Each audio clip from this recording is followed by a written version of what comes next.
Hello ladies and gentlemen, welcome to this, and in this video I'm going to be finally giving you my thoughts and review on Kingdoms of Amalur Reckoning. I have my full written review up on the site behind me. The post-it note is there so you can't say what I gave it out of 10 to cock tease you into going to the site and having a look at what I gave it out of 10, and I'll probably spoil what I give it out of 10 at the later part of this video because I forget that what I'm trying to do here is provide you a service where I will tell you here and you just have to click on the website and see what it, and Bane Williams is talking to me.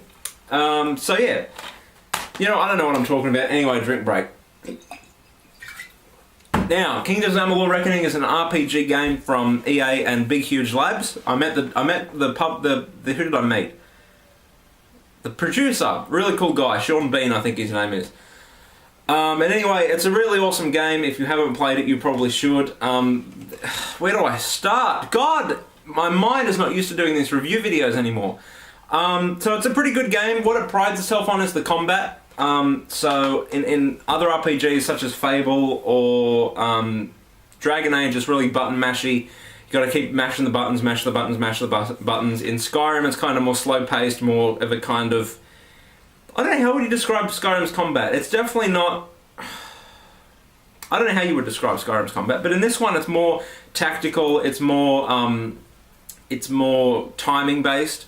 So on an Xbox controller you have your face buttons, and you have two of the face buttons. You have a primary weapon and a secondary weapon, so you can have like great swords, long swords, daggers, fey blades, which are, what are fey blades again? They're kind of like you gotta play the game. I can't really describe half the shit in RPG games.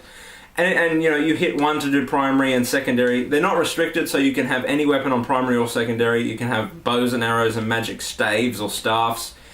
So that's cool, but it's really well done. It's really fluid, so you can go from primary attack to secondary attack, primary attack, secondary attack. You can put some awesome combos together. And if magic is your thing and you're playing, to bring open the magic menu, just hold the right trigger, that'll pause the game. And then again with the face buttons, you can select what spell you want. So unlike Skyrim, that you don't have to pause the game or scroll down your favourite weapons and items and stuff, you just simply hold that and you're good to go. And that's what it prides itself on, and that is definitely what it does best, because most of the other things in the game, sadly enough, are quite unoriginal.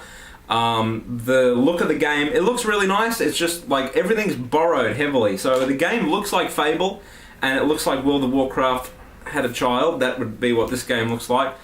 The environment, by definition, is open world, but it's not really open world such as Skyrim or Far Cry. What am I talking about?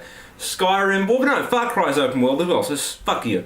So Skyrim, Far Cry, for some reason, it's not even an RPG, but anyway, I've said it now. And Fallout was the game I was looking for, where you can literally see everything around you. This one's more closed in and you have to follow certain paths to get to certain places.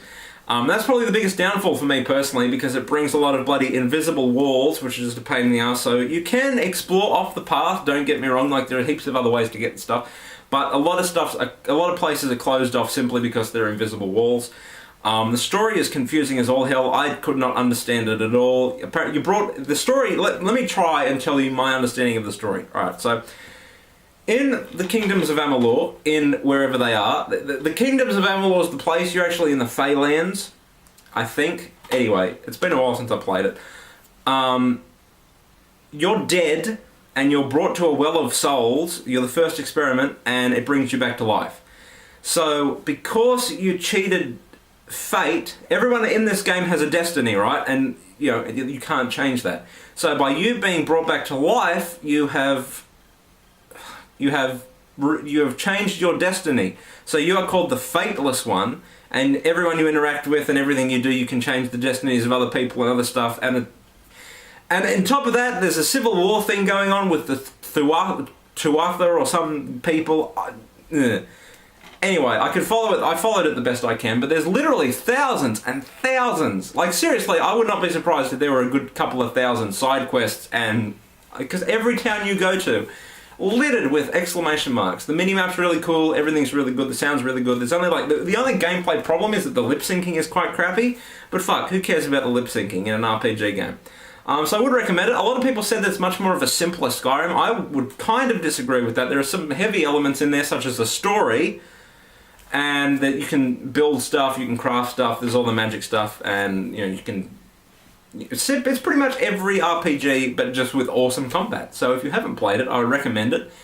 I'd recommend it buying it new because you get special missions, and DLCs come out for it now, I believe, with pirates, and everyone likes pirates.